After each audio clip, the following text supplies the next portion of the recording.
my name is Jeandre. I am a member of the SWP. I work for the Socialist Worker newspaper. I do the social media, and I will be doing the social media throughout Marxism Festival. I will be chairing the meeting today. First meeting is No Binaries, No Bigots. How can we win trans liberation? And it's a brand new pamphlet launch. Pamphlets and books are going to be available at Bookmarks Bookshop, which is at the Senate building, which is where registration is. So make sure to turn around back there and check it out later in the day. So without any further ado, I'm going to introduce our first speaker. Well, our speaker today. We had two speakers today. Tiffany Hughes unfortunately couldn't make it because of an emergency, but you can definitely read her contributions within the pamphlet. And Laura Miles is our first speaker today, and she will take over. So Laura Miles is author of Trans Liberation, previous national executive of UCU and LGBT rep at UCU, and is also one of the contributors to No Bigots, No Binaries, and will be leading us off for the first half an hour. So go ahead, Laura Miles. Okay.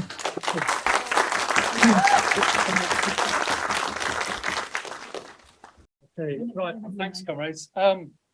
I literally found out 5 minutes ago that my host speaker was unable to make it today, so I'm gonna try and which mic should I use?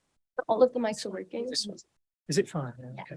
So I'm going to try and fill in a little bit about what Tiff was going to say, and then I'll get on to what I was going to say as well. So the meeting might be a little bit shorter than half an hour, but that leaves us more time for discussion and contributions and so on. So Tiff was going to talk about the kind of current situation, which I guess it's no surprise to anybody in this room, the extent of the attacks on trans rights, trans lives, and so on that are going on at the moment. I mean, it is a veritable shitstorm that's emerged over the past few years, really, and it's still gaining in its intensity. And it has enormous impact on trans and non-binary people in terms of how people live their lives, in terms of health and well-being, and so on. And there are a number of things about that. I mean, I could spend the whole meeting, I suppose, going through examples of what's been happening. But I mean, notable things that have happened over the past few months are, for example, the way in which the Tory government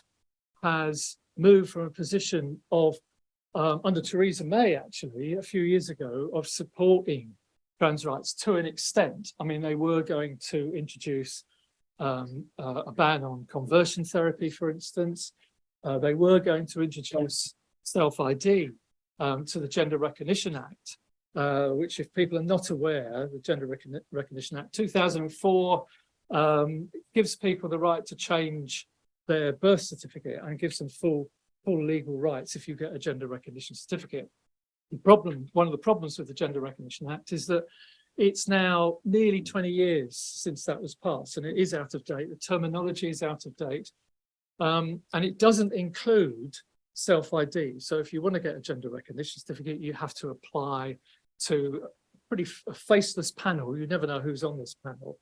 And you have to jump through a number of hoops, including kind of medical hoops. So it's a kind of pathologized approach to recognition. And one of the things that trans people have been campaigning for some time now is a change to that, so that it would be a question of a legal declaration rather than having to show the fact that you have something called gender dysphoria, legitimized by the signatures of at least 2 doctors. And that would be a big step forward. And in fact, self-ID has been introduced in a whole number of other jurisdictions, other legal jurisdictions. Something, it's well over 20 now, I think. I think Spain was the most recent one, but there are a whole bunch of countries now which allow you to make that change and achieve the full rights, full legal rights of a trans person without having to jump through all those hoops. It has actually been the case in Ireland, for example. Ireland is ahead of the UK in this respect, and in a number of other respects as well. Since 2015 in Ireland, they've had a self-ID, self-recognition. And contrary to what the transphobes and the gender critics will have you believe, in terms of the dangers, so-called dangers of trans women being in single-sex spaces. There hasn't been, as far as I'm aware, a single issue in relation to the misuse of a gender recognition certificate as achieved by self-ID in Ireland. And I mean, you know, something like 600 people have had that recognition certificate now with no problems whatsoever. I mean, this is clearly part of the, you know, the sort of the misinformation and the lies which get told about the so-called threat that trans people are supposed to pose for cisgender women in particular. So a whole number of countries have passed this. The Tories refused. They backtracked on that under Boris. They backtracked on the question of conversion therapy as well. There was a big response to the fact that they, I think it was a couple of years ago now, they said that they weren't going to introduce a ban on conversion therapy. That caused an uproar. They then backtracked on that and said, well, we'll ban it for gay people, but not for trans people. Which, when you start to think about that and unpack it, is complete nonsense. You know, there isn't a kind of a Chinese wall between trans people and gay people, and you know, it's a nonsense. But you know, that was one of the things that they've done. What they did earlier this year, again, people may be, I guess, aware of this, is that in Scotland, where they had 6 years of discussion and about changing the gender recognition certificate, they had commissions, they had all sorts. You know, there was a motion passed in the Scottish Parliament by about a 2/3 majority to amend the Scottish Gender Recognition Act, which the Tory government then blocked. They used this kind of fairly obscure piece of legislation that allows the Scotland Act, which allows them to do that, which then provoked a constitutional crisis in relation to Scotland, and they haven't backtracked from that at all. But, you know, that's just one of the things that they've done. The latest, I guess, that they are planning, which I'll come on to a bit in terms of what I was going to say later on, is they are introducing guidance for schools and for teachers, which is really, if this is implemented, is a major attack on the ability, really, of young trans people to be open and to have the support of teachers and schools. Because what it will do is, it insists, actually, if it comes out in the form that it's been leaked, it insists that teachers must inform parents of the desires of trans and non-binary people in the school environment to be addressed by their chosen pronoun, and to make available opportunities for them to be open, if you like, about their trans and non-binary identity. Now, if that comes in, which it almost certainly will do, that is a major attack on the rights of trans people in school. There's also a huge amount going on in relation to the Gender Identity Development Service, which is the NHS provision. There's a very hostile review of the operation of that service, which is already massively under-resourced. There's a hostile review of the CAS review that's going on, which has resulted in essentially the closure of the gender clinics. There aren't very many gender clinics at all. There's only one that actually addresses the needs of young trans people, and that's the one at the Tavistock down the road here, which has an outpost up at where I live in Leeds. There's an outpost at St James's Hospital up there. And the result is that none of the gender identity clinics are currently, as far as I know, taking any new referrals of young, you know, not just young trans people, but trans people in general. And that, of course, that is hugely damaging for people. For young trans people in particular, they're having to wait something like 4 to 5 years now to get a first appointment. That's just the preliminary appointment. That's without any further intervention. It's just an initial appraisal, essentially.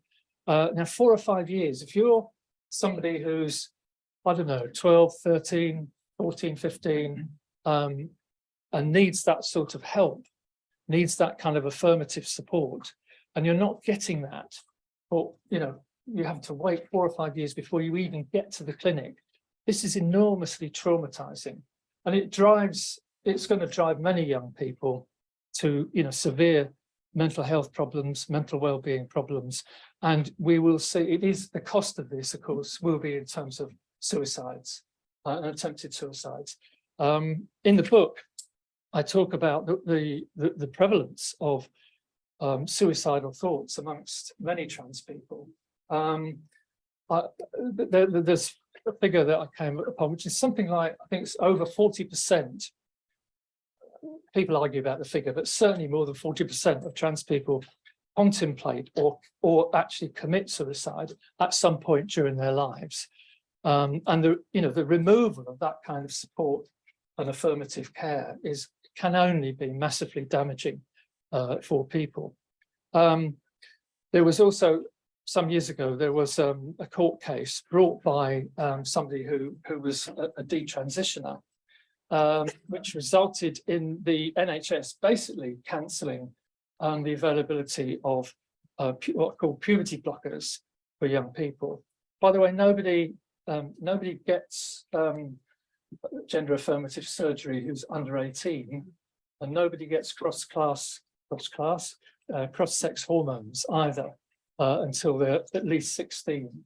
So the puberty blockers are intended as a stopgap, really, to help people have time to decide whether they do want to go ahead with a transition process, or at what level they want to go ahead, what level they want to stop at that point in their lives. And it was reinstated. There was an appeal against that court case, and it was reinstated.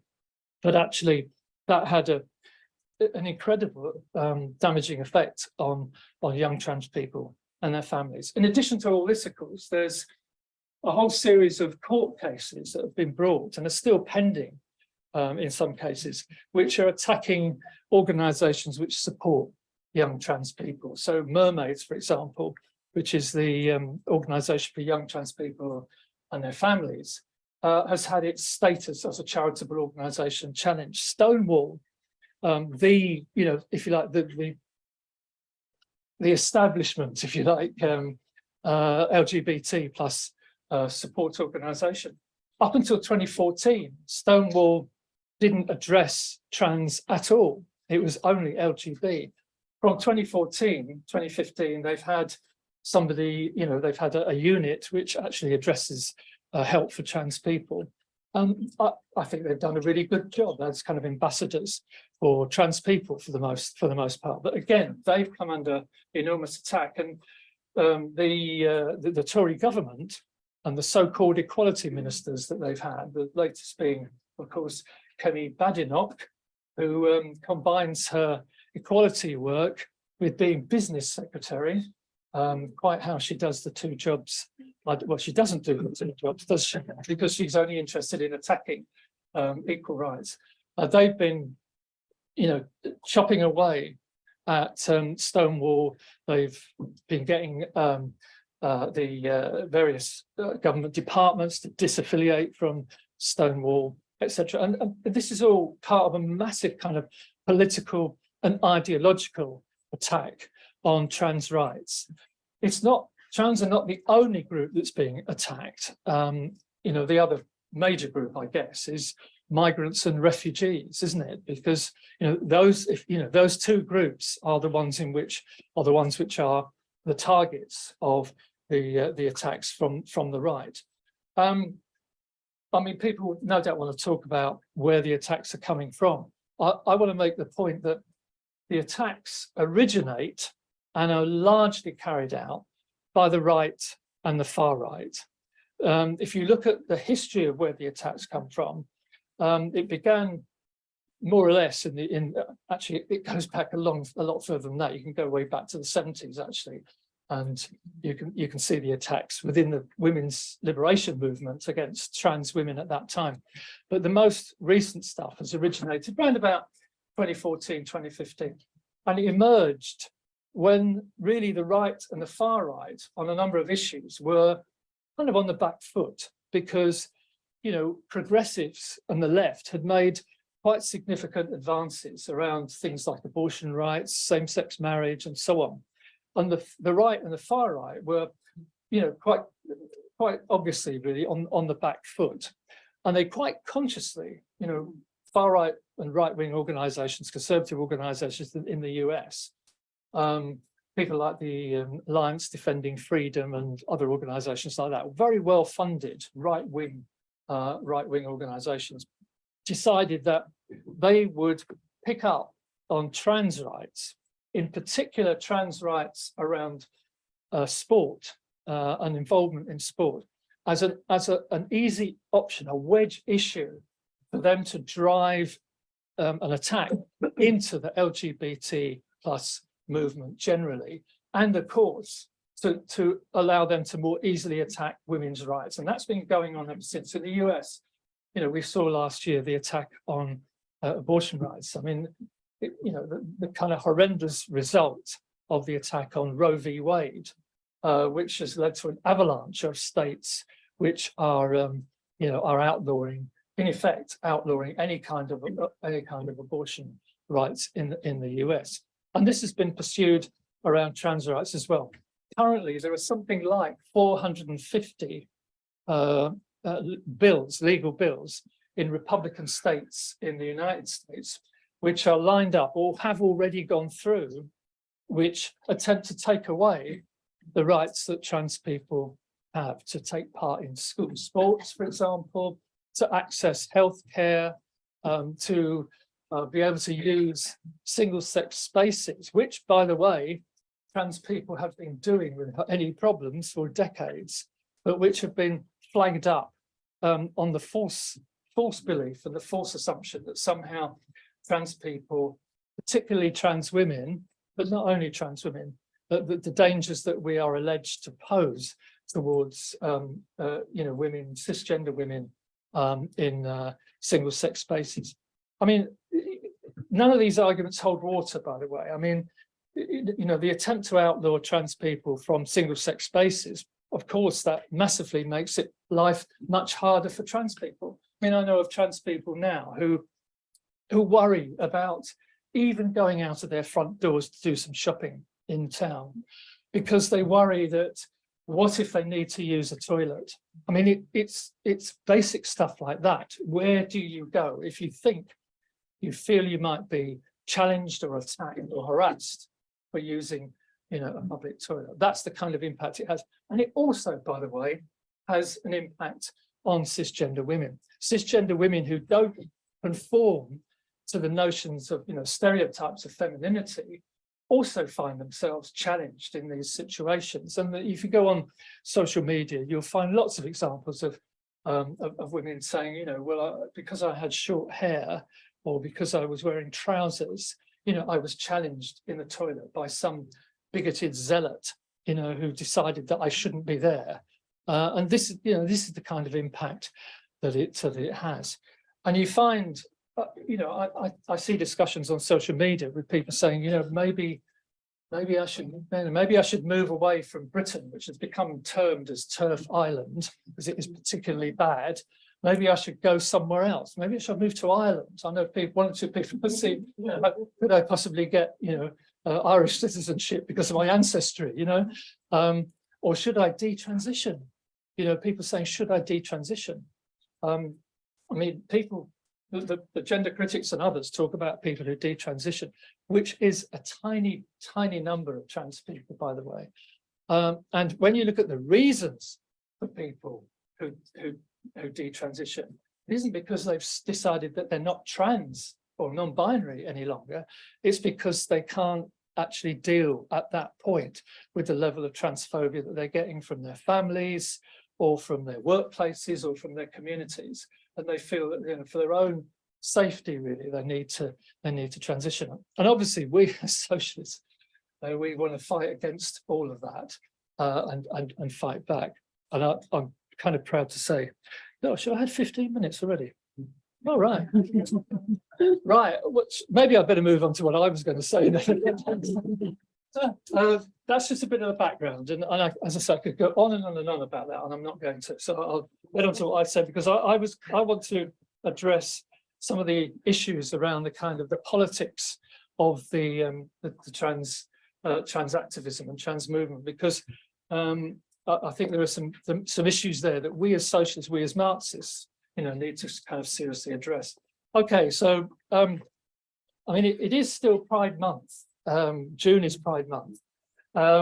Yesterday was actually the 54th anniversary of the inspirational Stonewall Rebellion, which I guess everybody here will have kind of heard about. That gave rise to the prides, which we tend to take for granted nowadays, don't we? Most towns have them, most cities have them, and that's great. But it gave rise to the Gay Liberation Front. It gave rise to if you like, a strand of radical trans activism and radical trans politics, really, which had a real impact on how people felt about themselves and how people felt about how they could come out and fight for better rights, and so on. And it has had a real impact on the resistance, I think, that we're able to put up to what's happening around us. So I've got a slide. I only have a few slides. I'm not going to kill you with PowerPoint, okay? If we go to the first slide.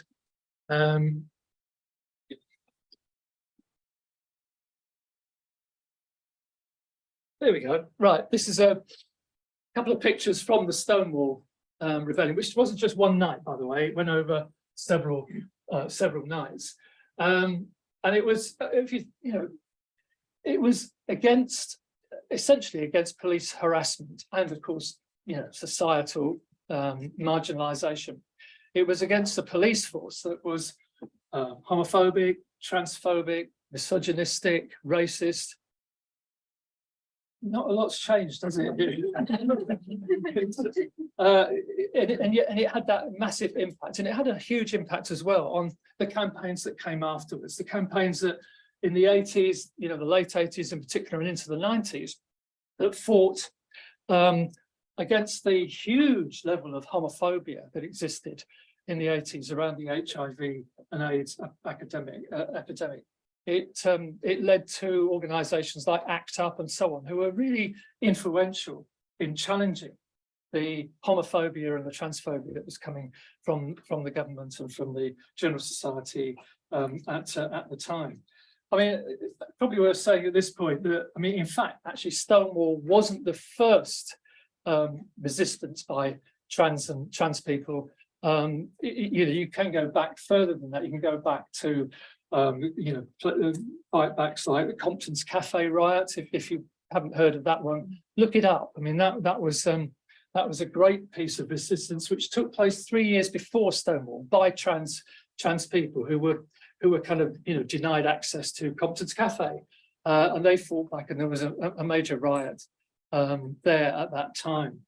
It goes back even further to Cooper's Donuts in Los Angeles, which again was because young trans people who had nowhere else to go but used to meet in this all-night cafe, were excluded from it, and there was a fight back there as well. You can go back even further actually to trans people. They weren't called trans people then, but were trans people, way back to the molly houses of the 17th and 18th century, 19th century, who again came up against the police forces and the local sort of bureaucracies and so on. And there are a number of cases there of people resisting and fighting back, because if you got arrested in those situations, you could end up in jail, or you could end up actually being executed. And of course, I should say, this is the case for trans people in some countries of the world today, isn't it? Uganda has just passed the most horrible legislation that means you can end up in jail for 14 years if you are somehow seen as promoting an LGBT lifestyle of any kind. And there are other countries which are pretty bad as well. Even though in general, in many Western countries, there have been advances, significant advances, and obviously the GRA was one of them, but you know, the Equality Act, Same-Sex Marriage Act, and so on. We have made gains through campaigning and through fighting, and it's important that we remember that. Okay, what are the lessons to draw from some of this then? I think the first one is that oppressed people get nothing in capitalism without fighting for it. That's the most important lesson we have to learn.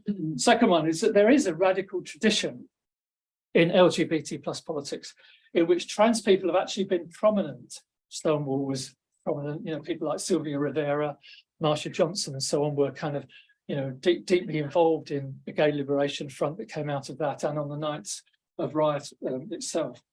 And that radical tradition, I would suggest, is something that as socialists, we need to be fighting to reinstate.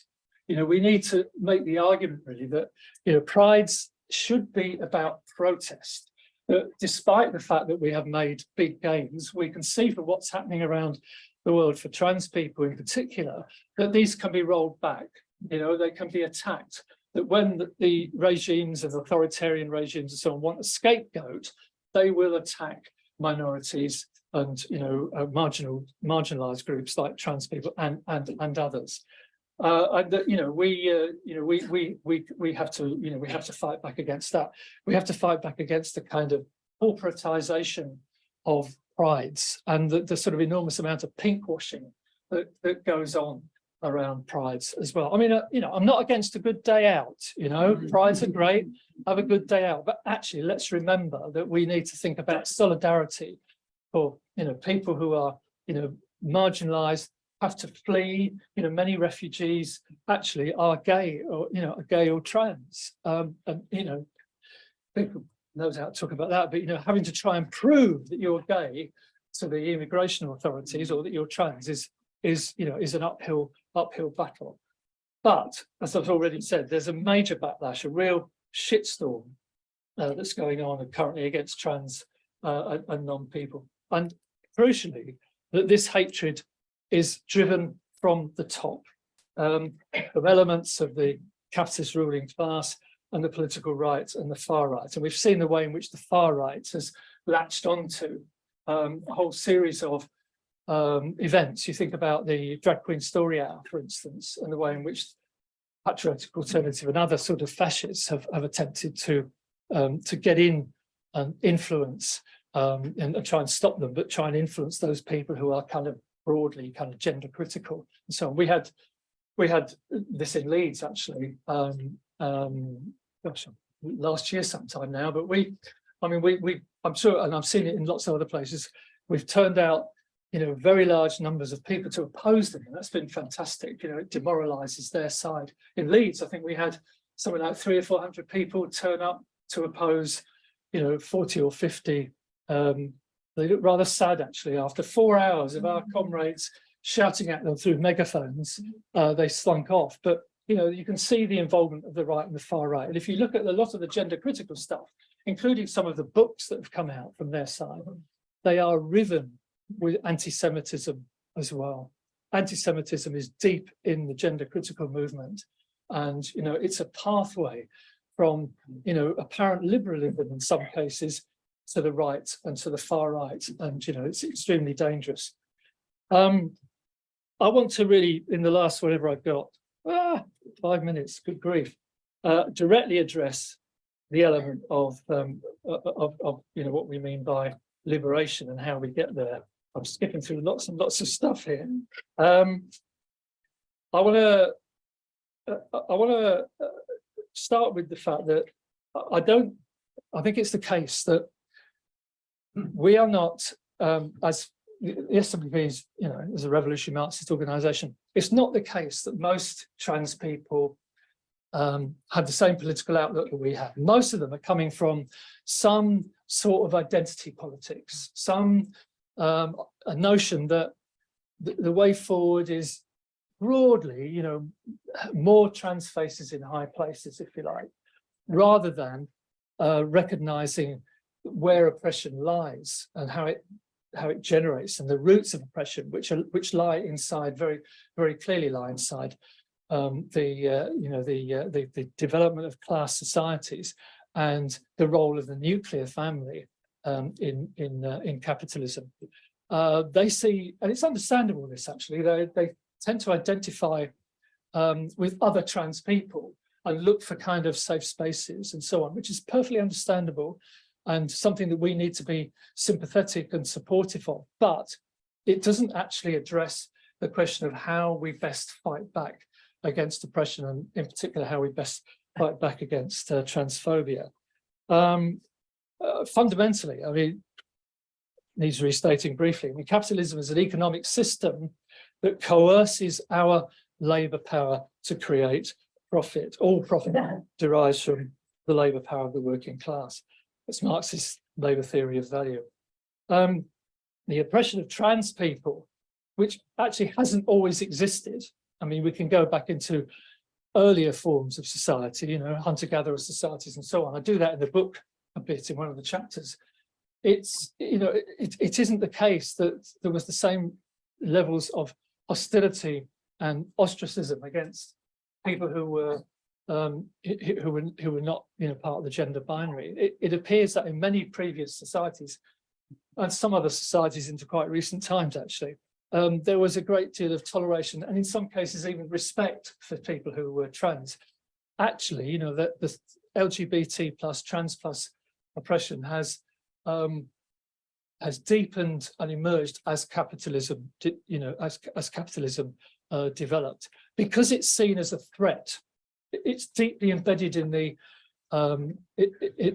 system itself. It's seen as a threat to the continued untroubled accumulation of profits in that system, and because it's seen as a threat, you know, it is therefore subject to, you know, high levels of oppression in many societies. Non-heterosexual sexual relations and non-binary gender expressions have became increasingly seen by the capitalist class as potentially undermining the nuclear family and the social order necessary for the uninterrupted direction of our labour power and the continued accumulation of profit.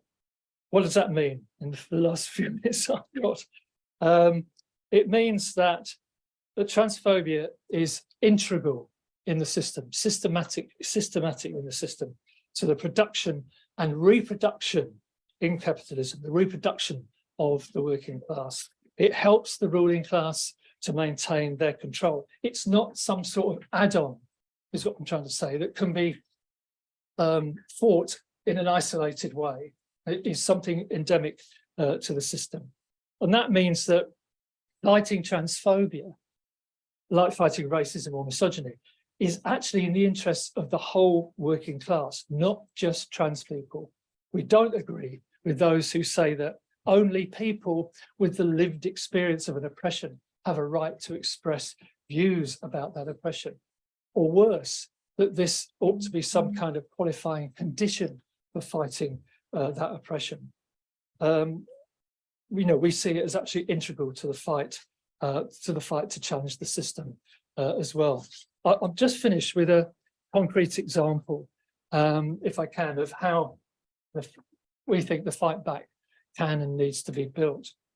As I mentioned earlier, the Tories are very shortly going to announce new guidelines on schools, trans youngsters in schools, trans and non-binary people.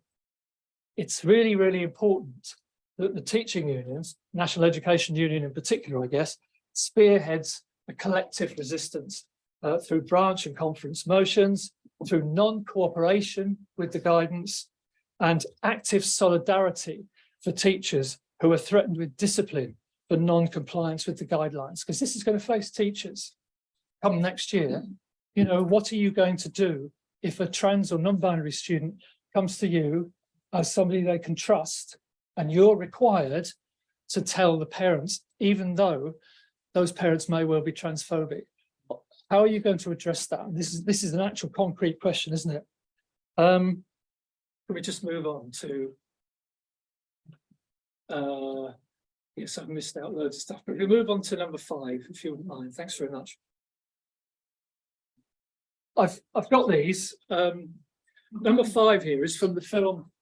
Hopefully you've seen this. If you haven't, you should. It's Pride, the 2014 film about lesbians and gays support the miners, fantastic solidarity campaign, which actually had enormous impact, not just in delivering solidarity to the miners in the miners' strike, but actually fed into, challenging the attitudes of a lot of workers, a lot of trade unions, and so on, and led into many unions and the TUC itself changing their approach to one of actively supporting LGBT plus rights. And that's the kind of example we need to bear in mind when we're fighting back against transphobia in general, but against the guidance that's coming in particular. If we move on to the last one, I don't want to waste these, you know what I mean? This is just a couple of pictures really from some of the recent protests and fight back and so on. And it's what we need to be doing lots more of, getting out onto the streets, building active fight back and campaigns as well. This one in particular, I thought was fantastically inspirational. This is from Transcribe, I think actually about 2 or 3 years ago now, but the banners are the important thing here, okay? There are a whole bunch of banners here from teachers, from NEU branches. That's what we need to be doing. We need to be building those links between the, our trade union branches and the trans activists and the trans movement. Now, the fact of the matter is that there are many people, unfortunately, within trans activism who are quite suspicious about the involvement of trade unions.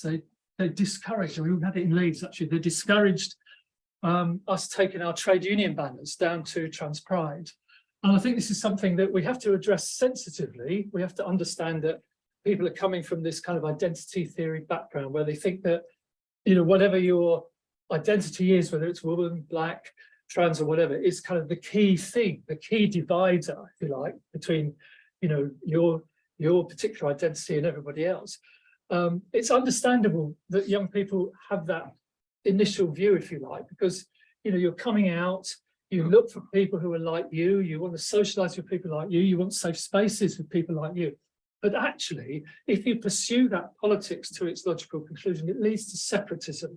It leads to a situation where, I am summing up. It leads to a situation where you cut yourself off from the very force which is actually able to change the system that we live in and to challenge the roots of the transphobia and the repression that we're facing. It leads to a removal from the potential power of workers and the potential power of the working class to really bring about change and to really shift things.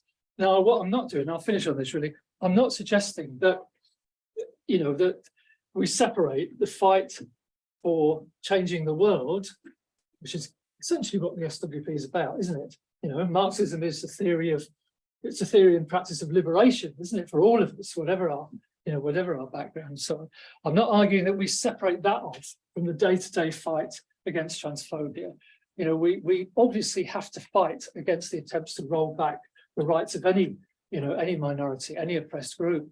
But we can do that at the same time as arguing and fighting to build the sorts of organisation that we need, the confidence and the combativity of the working class, because the working class, because it's the body that produces profit and is therefore fundamental to the system. It's the power of the working class that we have to ultimately harness in order to change the world, change the system that actually gives rise to the transphobia and all the other oppressions in the first place. If we don't do that, if we just fight back on the question of, one oppression, one attack and so on, we are going to face the same arguments down the road. Whenever the system goes into crisis, as it is massively in crisis, climate, all sorts of existential crises, economic crises that we're facing, we cannot just deal with those oppressions in isolation. We have to address the question of changing the nature of the society that we live in as well. And I think I'll end on that point. So there we go. Thank you.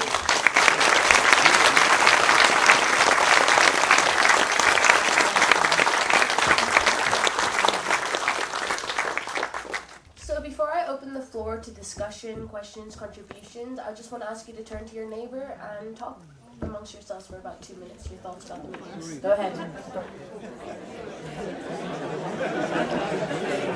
So, To start with, can we go to the person in the back in the denim, I think? Yes. Hello.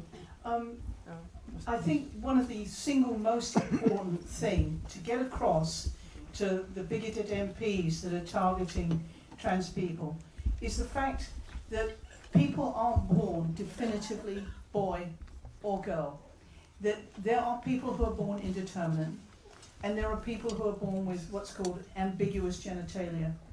And I worked at Johns Hopkins in America, and we had babies come to surgery that had multiple problems. They were born with bladder exstrophy and a number of different things. And believe me, the least of their problems was thinking about what set of bits they had. The concentration was on trying to make these children functional so that they could live as normal a life as possible. And sometimes that did mean that genetic boys were brought over to be raised as females. But it was like whatever can be done, and believe me, they had these came back to surgery multiple times. So we have to get across to MPs that there are people out there who are either born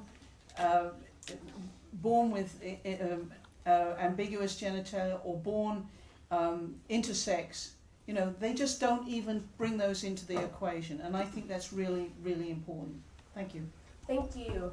I'm going to ask people to keep their hands up, and then I'll be able to come to you throughout the meeting. So next, can we come to the person in glasses right at the front in the plaid shirt, and then we'll come to the blue right in the front. Thank you very much. I'm Toby from Germany, and I'm shocked how similar the situation with the law is in Germany.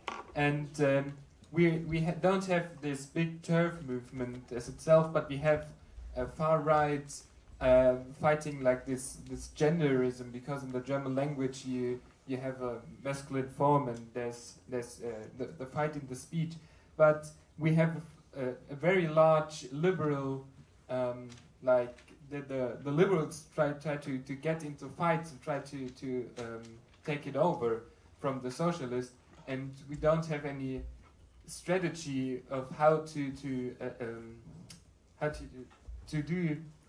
fight and how to fight the liberals, but keeping the socialist or the anti-capitalist fight above. So my question is there a similar problem here in the UK, and how do you fight this? Thank you. To the person in the blue right at the front. Hi, yes, I'm Monica, and I'm in South East London, and I work for a child and adolescent mental health service. And what Laura described is only isn't the situation isn't even much worse actually. So since the CAS report, none of the services are accepting even referrals. So there used to be a wait of 2 to 3 years for young people to get an appointment to see somebody.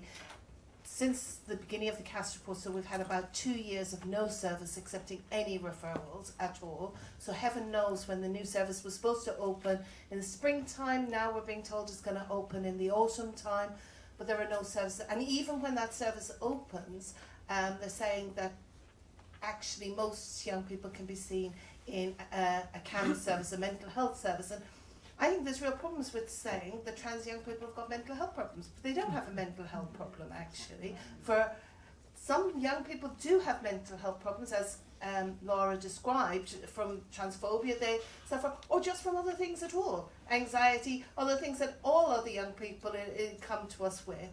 And now we're being told that it's going to be all CAMS teams should be able to work with trans young people, and that actually worries me. I feel very confident for the young people I work with, that they get a really good service, they get a non-discriminatory, non-judgmental service where they can come in and explore their sexuality, if it is, and their gender identity, if it is a problem for them, and if it isn't, we talk about other things. But it isn't a specialist service, and there are people, with all sorts of political viewpoints working in those services, and with all sorts of viewpoints around gender identity. So I think not having a specialist service is actually quite difficult for young people. And I just want to briefly sort of say, you know, that it's been an absolute joy being at some of the protests. Like we've been Honor Oak is my local protest once a month, and you know, it's horrible that we have to go there. But when we kind of see that in a local area, outside a pub, in the middle of that nobody ever heard of before, these people started turning up to the drag artist events, protesting. We've had up to 500 people turn out from local area. Vast majority of people in the local area don't want Turning Point UK, don't want these fascists turning up outside, and they've even attacked the church, the local church who's supported us. You know, and people are really angry about it, and it's just an absolute joy. Last week, the fascists were so defeated that they left before the drag event even started. Because two young people brought down an enormous sound system, played music, we were dancing in the street, the police had tried to put us behind barriers. Please, comrade. As we reached a critical mass, we spread straight out onto the street and actually took over the whole road, was anti-fascist, so it was brilliant.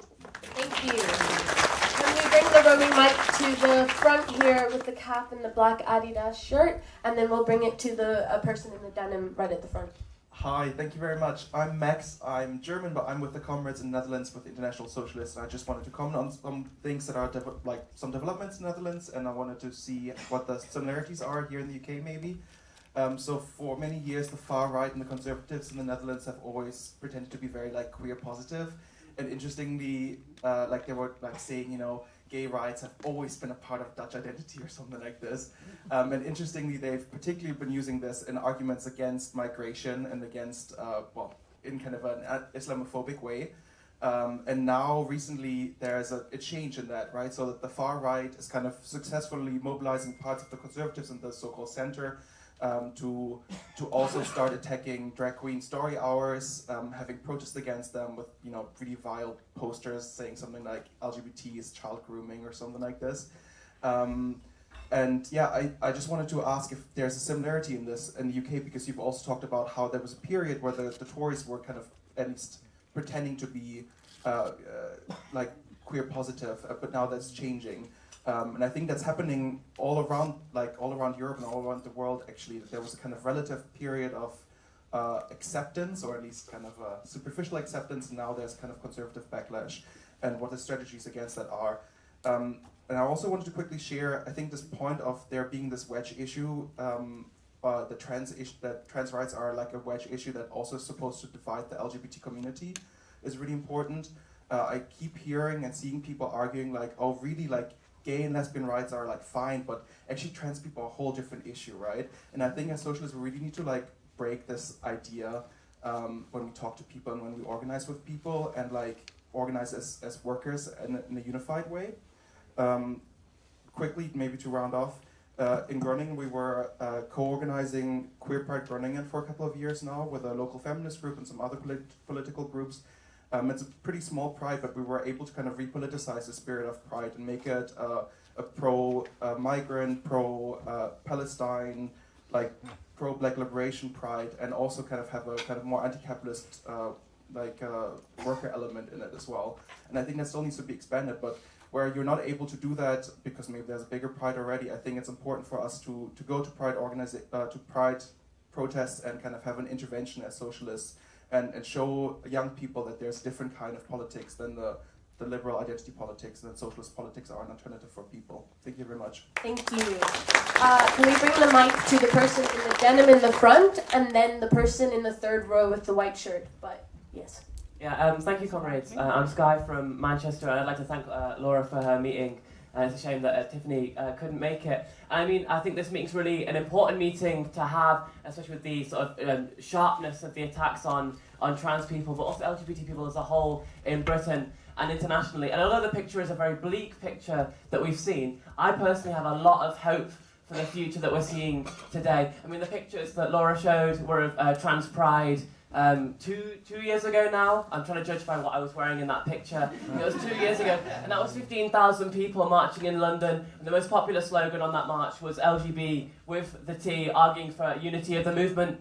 The year later, we saw 20,000 people on the streets of London, much saying the same thing, but I think with a reinvigorated anger and vitriol. And next week is Trans Pride, again in London. Will it be 25,000 people? I actually severely doubt it. I think it'll be much larger than that, because the sharpness of the attacks are so unbelievably sharp, and it's so clear to masses of the population that the fight for trans rights is a huge integral fight, and it's a fight that we should all fight together. And the fact there's a trade union block on that demonstration highlights the fact that actually workers' power is coming to the fore of this movement, and although it's not the hegemony, it's not the clear idea of the LGBT plus movement, the idea can be won. And another reason I'm hopeful is that we've won so much in the past, and we can win so much now. I mean, I'm 22 years old.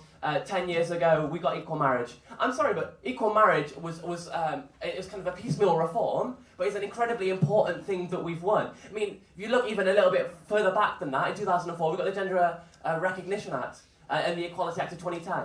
These are hugely impressive reforms that we won, and why can't we do that again? And the question is, how do we run those reforms? And it's through ordinary working class people like ourselves fighting back. And I mean, I'm going to be very quick with this, but if you look back 100 years ago, I think a picture of LGBT people can be very bleak. But in actual fact, when you look at one of the first workers' revolutions in Russia, we saw LGBT people coming to the fore of this revolution. I mean, there's a beautiful quote that I don't think Laura talks about in a book, but Dave Sherry does in Russia 1917, which was that a leading psychologist stated that women in Soviet Russia may legally take men's names and live as men. I'm sorry, but this was 100 years ago, and because a society that was fought on liberation, on revolutionaries being the tribunes of the oppressed, we saw a nucleus of what LGBT people could face in liberation. And this was a society that was hugely backwards beforehand, was facing civil war after the revolution, and still managed to highlight the possibility of trans people existing. In fact, there was a soldier who was assigned female at birth, and in 1923 stated, "I anxiously await for gender affirming," well, it doesn't say gender affirming, but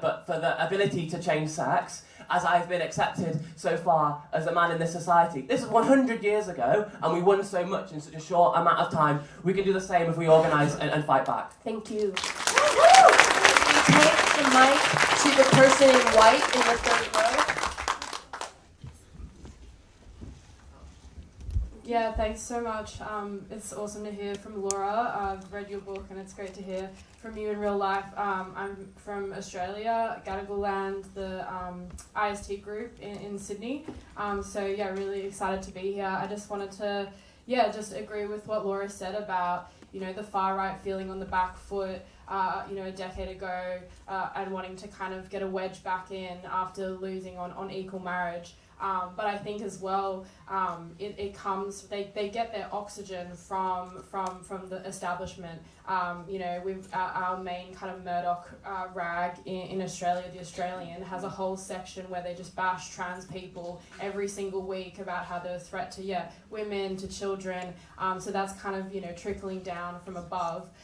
We've got a Labour Prime Minister who will toe the line. He had a recent interview with Piers Morgan where he was asked to define a woman, and our Labour Prime Minister said, a real female human. So very tacitly not wanting to go against that transphobia. And we see it as well, not just from rhetoric, but the laws, the real segregation, the exclusion in workplaces, in housing, and the rest of it. So I think, we need to be fighting back against the far right, and it's been really amazing to see the counter-protests here. We're doing the same thing in Australia. Drag Storytime's been attacked.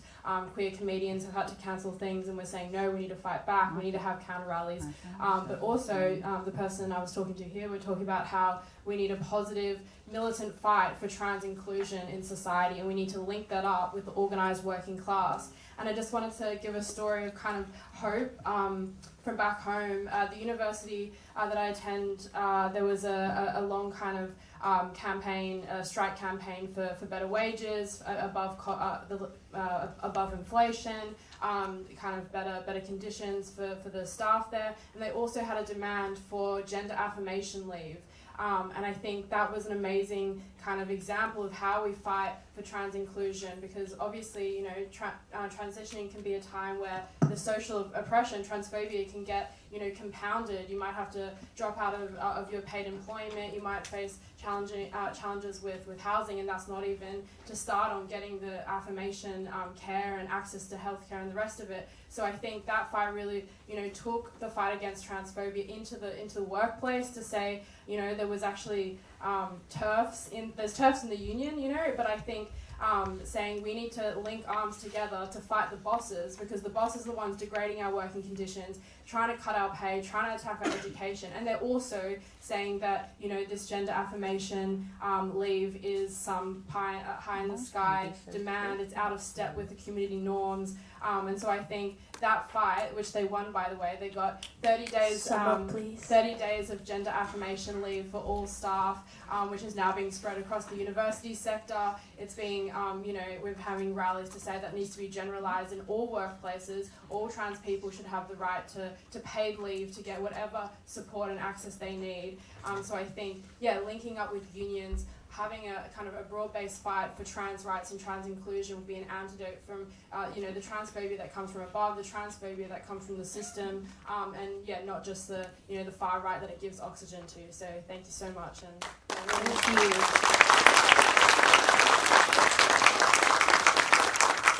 Okay, can we bring the mic to the person on the far there? I don't know directions, far right, with the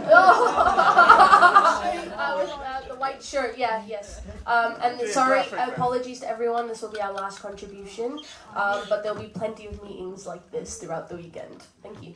Yeah, thanks, Laura, for a great meeting. I mean, I just wanted to come back on what Laura was talking about in terms of the anti-Semitism within the gender critical movement, because it seems to me, you know, if you spend a lot of time on the internet, you would think the gender critical movement were all powerful. But I think Laura's absolutely right that transphobia comes from the top, because, you know, if you look at the organisations, what do they call themselves? Fair Play for Women. What have they actually done for women? Absolutely zilch. You know, Women's Place UK, who at the moment are busy trying to present themselves as pro-choice, when every working class woman I know knows that they supported the attacks on Gillett competence in the Bell case. You know, there's all sorts of right-wing links that they have, and they've done absolutely zilch for women. The only reason they managed to present themselves as we are women talking is because we've got an extreme right-wing government, an extreme right-wing press, and I think the bulwark standing up against it is actually the trade union movement and working class people. And I'll come back to the Leeds protest for Drag Queen Storytime, because it was really interesting. Before Leeds, there'd been a whole load of transphobic groups who call themselves women's groups talking about coming out to protest Drag Queen Storytime. Absolutely disgusting. And I saw on websites like Mumsnet them sharing patriotic alternative videos and saying, these are concerned parents. There is a route from transphobia to the far right. Now, once Stand Up to Racism got involved and said, actually, patriotic alternative are fascists, they are Nazis, it peeled off the softer trans votes, because they had a choice, didn't they? We decided in Leeds, if they come out and they stand with the fascists, we will take photos of them and we will spread it everywhere. You are not going to stand with fascists and pretend that you're not Nazi, actually. You know, you are not going to stand there and go, we're just for women's rights, when you're standing there with Mark bloody Collett, not only as a paedophile and a Nazi, but a long history of it, you know? So I think that was incredibly important about naming them as far right. But I have to just say, very quickly, that I've been shocked that there is a section of the left who are so bloody pessimistic that they've joined in and think that the women's movement is about attacking trans people. That's not my idea of women's liberation. It's not my idea of women's liberation to attack abortion rights, to attack Gillett competence, to say that the best thing that we can achieve is to actually point to people and say you shouldn't be in a bathroom. We need to think about solidarity between oppressed groups, how we can build it. I think Laura's absolutely right. And we're not going to have this Tory government forever, but we're going to have Starmer, who frankly isn't much better, is he? And we need to be ready to show our solidarity, to be out on the trans prize, to be standing up for refugees, and to say, actually, we are all one, we are in solidarity, and it's all our fight. Thank you.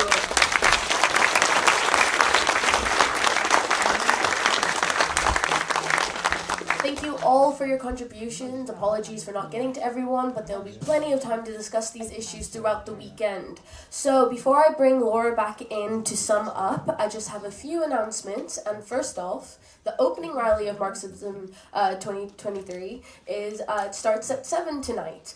We will be joined by Chris Smalls, the U.S. Union Labor President. He's the one who unionized Amazon in the U.S., as well as a lot of other strikers, a lawyer who worked on the Sheku Bio case in Scotland, Anwar.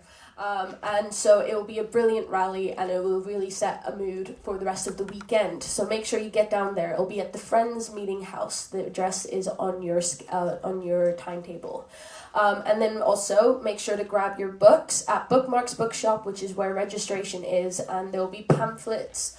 This pamphlet specifically, which is excellent, I gave it a quick read before Marxism, available throughout the stalls at Marxism. Okay, without further ado, I'll bring back in Laura Miles. You have 10 minutes to sum up. He was very emphatic about that. Okay, yeah, thanks. Great contributions. Do recommend the pamphlet because it addresses a whole series of arguments, particularly around sport, actually, which nobody's raised, but is a key issue that is, it's one of the points of attack from the right and the gender critics as well. Yeah, great points. Kate's quite right about the prospect of Labour and Starmer. Starmer is absolutely equivocal on the question of trans rights and is trying to ride two horses at once, which is never a good idea. So you fall off, do yourself a mischief. Kate's also quite right about, it makes me really angry actually. None of the gender critical groups, so-called women's groups, actually fight for women's rights. They also side with the very people who are celebrating the removal of women's rights. Think about, they were applauding the very people who were pushing for getting rid of Roe v. Wade in the US. Who are your friends? Do you know what I mean? Who are your friends? You are siding with the people who attack all sorts of women's rights. The Tories talk about protecting women and children.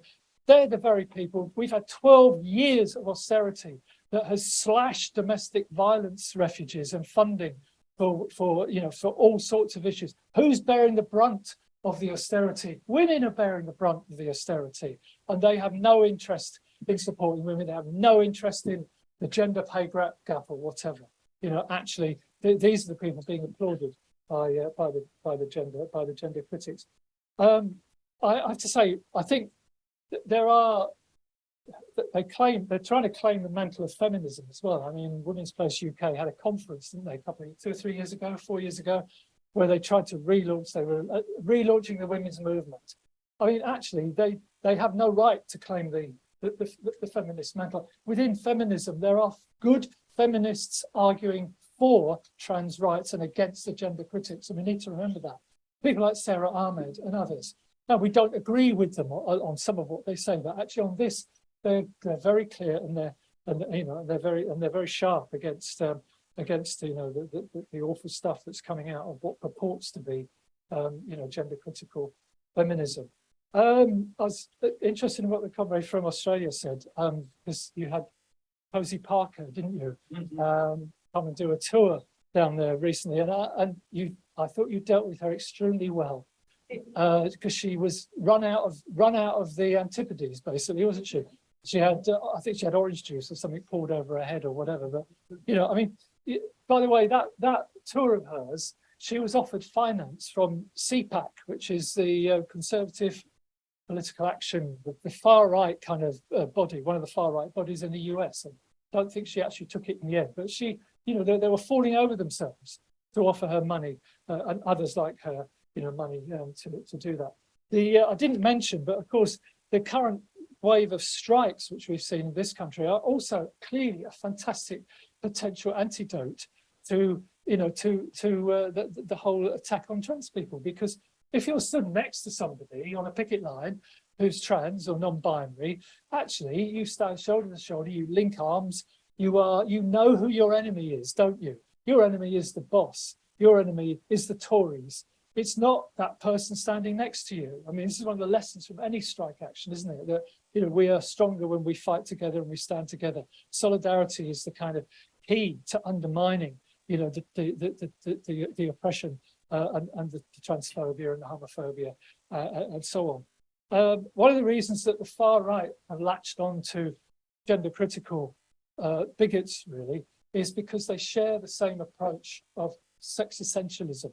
They have a position which argues that you can't change sex, that the crucial aspect of who we are is our biology. Now it's bizarre, isn't it, that feminists, gender critical feminists, are now arguing biology is everything, and yet if you take, probably none of you, hardly, I'm looking around the audience here, can remember second wave feminism when it emerged in the late 60s and 30s. I can remember it actually. You can see one or two of you do. But do you remember the key, one of the key slogans? Biology is not destiny. That was the key slogan. That's turned on its head now. They are arguing something completely opposite of what they were arguing, 30, 40, however many years ago it was. Okay. Big plug for the pamphlet, not because I helped write it, but because it addresses a whole bunch of arguments, and including the one around sport, which is a key issue. It comes up again and again and again. I haven't got time to address it now, but it comes up in a lot of meetings. What are the arguments for the inclusion of trans people in sport? And we've tried to address that very consciously in this pamphlet, and hopefully people can use that to arm themselves when these arguments come up in your trade union branch or in whatever else, students' union and so on, that you're involved with. Okay, where are we? Yeah, the whole thing about sex essentialism is part of the way in which it opens the door to the far right. If you share that ideology, with the far right, if you also share the idea that the myth of that you're fighting gender ideology, whatever that is. I mean, gender ideology essentially just means you believe in equal rights for men and women, but it's become some mythical ideological position that doesn't actually exist. They're tilting at a windmill here when they say they're fighting gender ideology, because all it means is being progressive, about the rights of women. That's essentially all it is. And yet it's been, it's some kind of mythical target that they want to fight. Our position, I think, is people talked about it. Our position is very clear, and it goes way back. As Skye said, it goes way back to the Russian Revolution. When you think about that, Russian Revolution, they were fighting a civil war within weeks of that revolution. Within 2 months of the revolution, they decriminalized homosexuality. A lot of activists don't know this, about how important that is in the socialist tradition and the trade union tradition. 50 years ahead of the UK, harshly decriminalising homosexuality if you were over 21, if you didn't live in Scotland or Northern Ireland and all the other stuff. 50 years, half a century ahead of that. Now it got overturned, with Stalinism, the rise of Stalinism in the early 30s and so on. But that tradition is there, and it's part of the Marxist tradition, and we should be proud of that. And the SWP actually has a long history of fighting in our unions and in our communities for LGBT rights. Go back to, Tony Cliff, the founder of the SWP, wrote an article in 1978 in Socialist Worker, why socialists support gays. And it wasn't a popular position at that time, often on the left, particularly the Stalinist left. It wasn't a popular position. And, we were very much, involved with that fight and have been, ever since. And I'm actually proud of the position that the party has on trans rights, because it is not a universal position on the left. There are groups on the left which don't share our position. They have a position that doesn't accept the gender identity or even actually sexuality, are material factors. They have a very crude understanding of what Marxist materialism is actually. I think it is something, it has to be something actually like material almost. But we say, no, this is very much part of, these are material factors.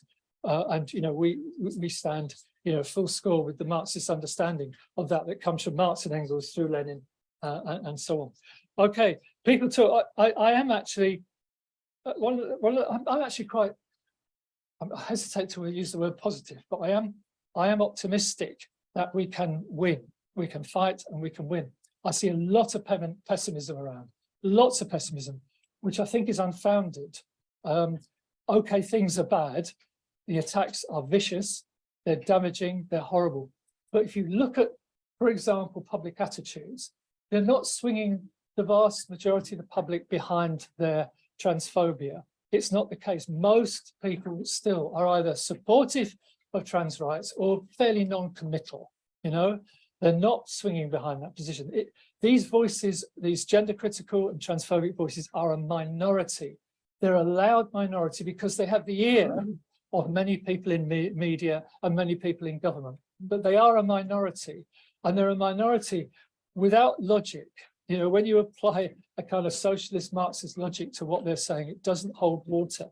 And we can fight and we can win. And the size of the resistance, when you think about the anger and the size of the vigils for Brianna Ghey, for instance, earlier this year, the young trans woman murdered in Warrington, or you look at what people have talked about, the mobilizations against those trying to close down Drag Queen Story Out, the size of trans prides, the fact that there are now local trans pride marches as well. There's one in Leeds, for the last couple of years. Those give us hope, and the strike movement gives us hope that actually, we can deliver the sort of solidarity, we can win the discussions and arguments that we have with people, we can deliver the solidarity, we can actually strike a blow against transphobia and LGBT phobia and so on. If we work together, we have to concretely think about how do we build the united fronts that we need, and that means approaching women's organisations, it means approaching trans and non-binary organisations, it means winning the arguments in our trade union branches, it means getting the banners and the delegations to to various kind of trans events and so on, building that united front as a way to take on both the attacks that are happening to us now and resisting those, knocking them back, but also thinking about and building for a transformation of the society that gives rise to the oppression and gives rise to the transphobia in the first place. Ultimately, we have to build that sort of organisation. We have to build the organisation that can bring about a socialist transformation. That's the only way we can actually guarantee our rights of any minority in the future. Otherwise, we're always going to face, within capitalism, we're always going to face, recurrent attacks on our rights. I'm optimistic. So we've got the start of the Marxism weekend. It's going to be a great weekend, and let's go away from it organised, better organised, enthused, fight, we can win. Yeah. Thank you.